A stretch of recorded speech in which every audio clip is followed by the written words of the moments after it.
po, sabi ko, akin na po yung unit ko. Ganyan, gagamitin ko po kasi pag-contain ko.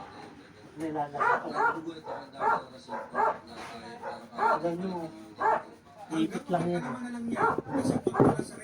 Maraming buti. Biglang may nag-post na hindi ko pala nalumi sa group na ayun, pinost yung mukha nila. Hindi, kasi yung kapatid ko, na ano ka, sabi, punta mo yung yung boyet. Ayun nga, sabi ko baka na, ayun nga, baka na Tayo, hawakan mo nga ito. Ang gulo sa sili. Tanggalin mo na. Gasa Hindi mo na na. ako, ganun lang. Pakaramdam mo sa'yo kung may lalagay. Ano? Pag may magkatok-tok, tapos na, problema mo. na sila na. Di ba dito yung kaliwa, no? Opo.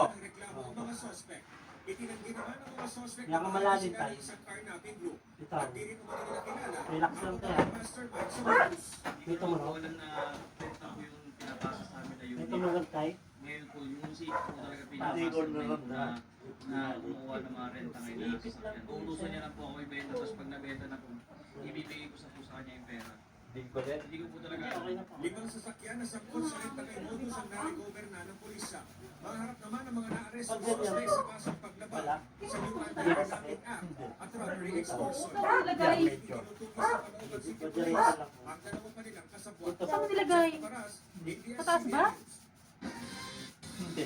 Pinirmahan na ni Pangulong Ferdinand Marcos Jr. ngayong Konti araw lang, ang konti lang. 2025 General Saan mo nilagay? Appropriations Act Sa labas? na naglalaan Yun. ng mahigit 6 Ha? bilyong piso sa mga proyekto at programa ng pamahalaan para sa susunod na taon. Pero nabito Kita mo o iPad hindi dyan? inaprubahan ang nasa iPad. 194 billion pesos iPad? na alokasyon dahil kinilaan umano ito sa mga gastusing hindi sumusuporta sa prioridad ng administrasyon. Gutierrez. Matapos prosesihin ang bawat Di ba halak-halak mo yun, Des? sa nakalipas na 10 araw, Pinuli din si... Pangulong Ferdinand Marcos Jr. ang Dito. 6.326 trillion peso General Oh, yeah. Appropriations Act para Dito. sa 2025 Ipit mo yan ngayong lang araw. tayo. Tapos budget Ipit mo yan dyan. Ha? Ipit. Kaya ganyan. James, bili mo ako itlog. Yun, tumunod. So, yun. Ha? Yun na yun. Yun, no? Pero hindi Ah, hindi po pa ang palitan kabuang to. 194 billion pesos na alokasyon sa mga gastusin at programang hindi umano naaayon sa mga prioridad ng administrasyon. Sa gitna ito ng kaliwat ka ng batikos ng ilang grupo sa ilang umanong questionable provision ng budget at mismo po na ng Pangulo Lakas sa po, no? hindi umano Ha? malinaw Lakas na, detalye Oliver, o no? paliwanag sa mga insertions ng mga mambabatas. Sa sambayan ng Pilipinas, Magkapatid po kayo. Opo. Salamat po sa Kayo, inyo. magkakapatid po kayo. Hindi po. Asawa niyo po. Hindi ko masakit. Saka to, hindi ko mabalik. Yes, yes. Yan. Hindi, yung pag naglalakad ako, hindi na mabalik ganyan. Ng 168 billion pesos na line items sa ilalim ng unprogrammed appropriations na ayon kay Marcos ay lumobo ng nasa 300% sa ilalim ng Kongreso. Hindi rin aprobado ang 26 billion pesos na halaga ng ilang mga proyekto ng DPWH. Many of the projects that have been Pagka, Ano ba naipit yan? the projects, Magagastaan ba yan? Kagat dito po. we consider Pagka i-exercise niyo po, pag masakit lang, totally iganon niyo supportive lang to po the siya. 8 points of Tapos, economic hawakan agenda niyo po. of the Ganun mo lang. government Ganun niyo lang. of this Ay, ganyan? administration. Oo. Isa sa Ganyan niyo ilalim lang. naman sa Pag conditional hindi niyo kaya, ilahin niyo ng to. programa ng Ganun gobyerno. niyo lang. Kabilang na ang Kasi nandito po yung ayuda ipit sa eh. Ano gagawin to? Kaya ganun mo, exercise na lang Ano po. yung araw-araw? Hindi naman po, pag sumasakit lang. Hindi, hindi po yung, walang masakit sa akin. Ha? Walang masakit. Wala po. We need to Kahit na naglalakad, basta ako lang nahirapan maglakad kasi yung na, yung hindi mo nababato, weak, mahina, di ba? Walang nerve. Oo, tama ba yun? Walang nerve yun. CPNs, tiniyak naman ng Pangulo na mananatili pa rin pinakamalaking prioridad sa budget ang sektor ng edukasyon. 1.055 trillion pesos ang alokasyon dito para sa 2025. Sunod ang DPWH, Defense Department, DILG at DOH. Bagamat hindi na may babalik na Malacanang ang mga natapyas na pondo ng ilang kagawaran, Yan mga siniguro ano ng sa yata ka po, yan na ano. posible pa rin Yun, makakuha ayun na ng yun. pondo mula sa program appropriations ng budget. Under the Constitution po, kung ano po yung napasa ng Kongreso, yun na po yun. We can only veto line items or projects, but we cannot add po. As long as meron tayong additional revenue from the DOF, we can actually augment or increase the budget of DepEd, specifically for computerization program. Nanindigan naman ang gobyerno na hindi na kailangan ibalik ang government subsidy ng PhilHealth para sa susunod na taon.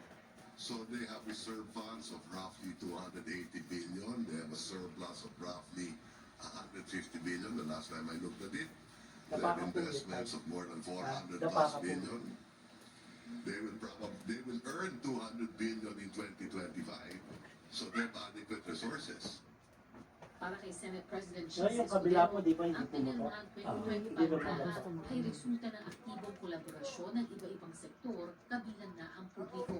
Positibong senyales anya ito na buhay at aktibo ang demokrasya, pati ng sistema ng checks and balances sa gobyerno.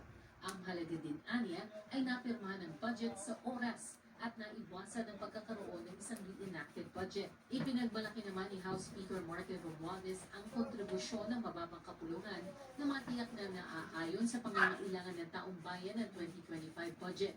Kritikal na hakbang anya ito sa patuloy na paglago at pag-unlad ng bansa. Pia Gutierrez, ABS-CBN News. Ginugunita ngayong araw ang kabayanihan ni Dr. Jose Rizal at kasabay ng ika-128 taon ng kanyang kabayanihan ay isinapubliko rin ang obra na siya mismo ang umukit. Tampok si Josephine Bracken. Nagpapatrol, Jervis Manahan. Madaling araw pa lang, nagsama-sama na ang Knights of Rizal sa Fort Santiago sa Maynila para muling balikan ang mga huling hakbang ng pambansang bayani. Bahagi ito ng tradisyonal na Rizal Walk na ginawa bilang paggunita sa ika-128 taon ng kabayanihan ni Doc Jose Rizal. Kanyang mga adhika, ang kanyang mga saloobin, ang kanyang layunin at ang pagmamahal niya sa ilang bayan ay tunay namang buhay na buhay pa. Gusto namin panatilihing buhay si Rizal no sa sulat at diwan ng nakaraang Pilipino. Totoo yun? Bayan. Hindi naman po yan. Pinangunahan naman ni Pangulong Bongbong Marcos ang pagbibigay pugay sa Rizal Park, Luneta. Nag-alay siya ng bulaklak kasama sina First Lady Liza Araneta Marcos at kanilang mga anak. Sa kanyang mensahe, hinimok ng Pangulo ang mga Pilipino na taas noong magbalik tanaw at isabuhay ang pagmamahal sa bayan at dedikasyon sa katotohanan ni Dr. Jose Rizal. Hinimok din niya ang publiko na gumawa ng desisyon at ni Rizal sa paglilingkod sa mga komunidad. Sentro naman ang mensahe ni Vice President Sara Duterte ang pagsunod sa katapangan ni Rizal sa kabila ng mga marami. Napakalaking pagsubok na kanyang pinagdaanan ay nagpapaalala sa atin na kahit sa pinakamadaling na oras, Pero matigas pa buto mo tayo. Matigas pa buto mo. ay maaari Intact pa eh. Ipit lang talaga eh. Kasabay nito, sinapubliko na din ng National Museum ang Josephine Sleeping, isa sa mga huling obra ni Rizal na kanyang nilikha habang nasa dapitan. Ipinapakita dito si Josephine Bracken habang natutulog. Katabi nito ang isang Bukas pwede nyo ito iligo sa dagat. bago siya nailin sa bagong bayan Init ang tuwa dagat eh. na mga gustong makita ang Mawala lang, yung lamig-lamig, mawala. Pero guminhawa na tayo. Ha? Guminhawa na. Oo naman. Yung iba ayaw maghilot na may edad. Natatakot sila. Ano? Ayaw nila maghilot ng ganyan edad nyo. Natatakot sila eh. napunta sa pangangalaga ng National Museum of Bakit? Sculpture. Baka mabalian ng buto. Hindi nila control yung kakatawan nila at yung kamay nila. National Museum, ipinapakita ng Josephine Sleeping artwork si Dr. Jose Rizal, hindi lamang bilang ating pambansang bayani, manunulat at siyentipiko, kundi bilang isang tao na Tapos pag pumasakit, ganun-ganun lang. Ano na? Ganun-ganun lang. Ganun mo lang. Ang gawin ko. Kunyari, sumasakit lang ba? Gaganon nyo lang. Ganun lang. Ganun lang, ano nyo, nagilap nyo. Yun lang.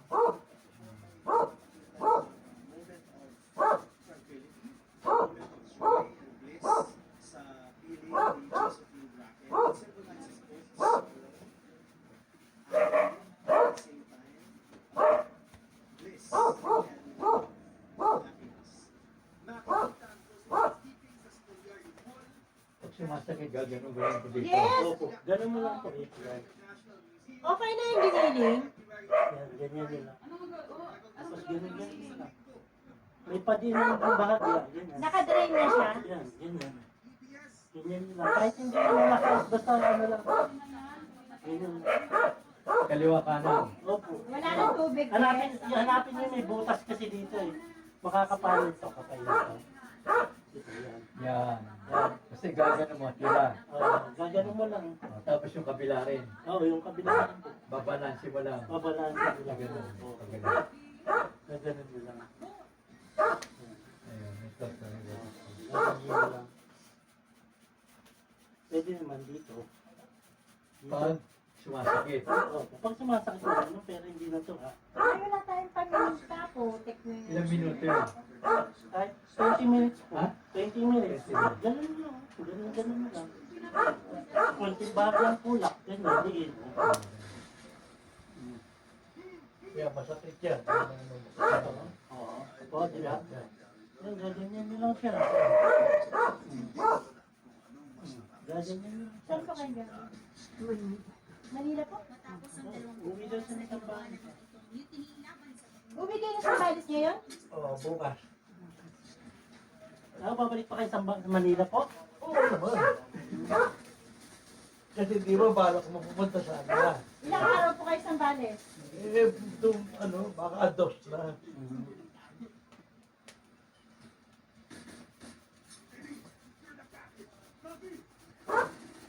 Wala na iba sumasakit sa'yo, Tay? Ha? Wala na. Wala na.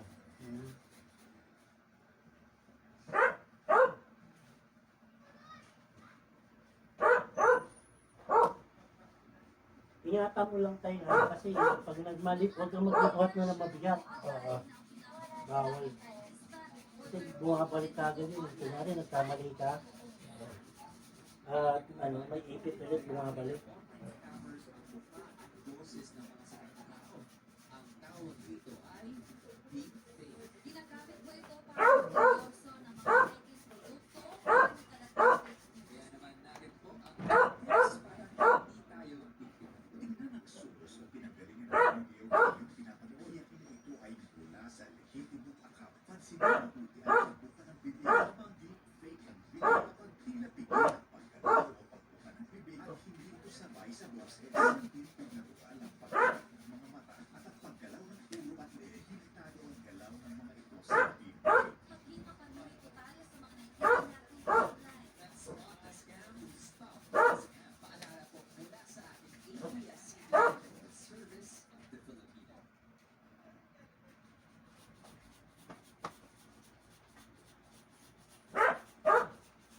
Maliban sa squash, anong halip mo dyan?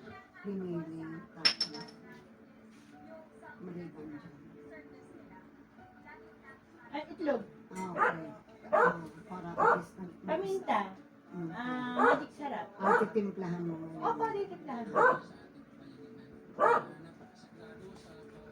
Kaso okay yung kalabasa. Ang At mahal saka, ng pera. ano ba yun? Ano ba yung pampano sa pansit? Celery. Celery. Malasa po kasi yun sa, sa... Mas masarap yan kaysa carrots. Hindi ko pa alam, try ko lang po ngayon. Hindi ko pa lang po isa-try. Kasi usually po kasi, laging carrots po yung, nilalagay ko. Mahal ang carrots na yun. Almost 200.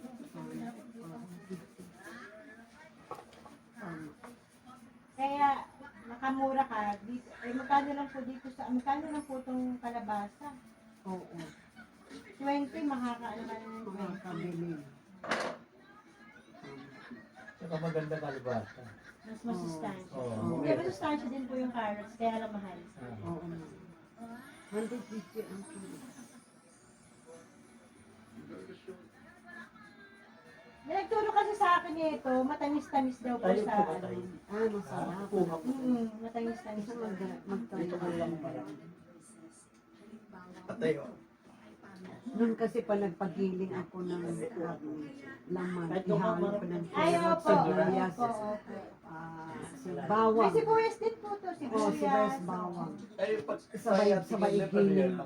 ugat pa O, gasan ko man yung kami. O, sabay-sabay, no? Para at least isang trabaho kasi magkayat-gayat. Para po ano kasi masustansya po yung Tama. yung gagawin mo yung masustansya po. Tama. Ang safety tips na ito mula po dito sa amin sa ASA. Dito na mukha ko. Opo. Sige po. Upo ba o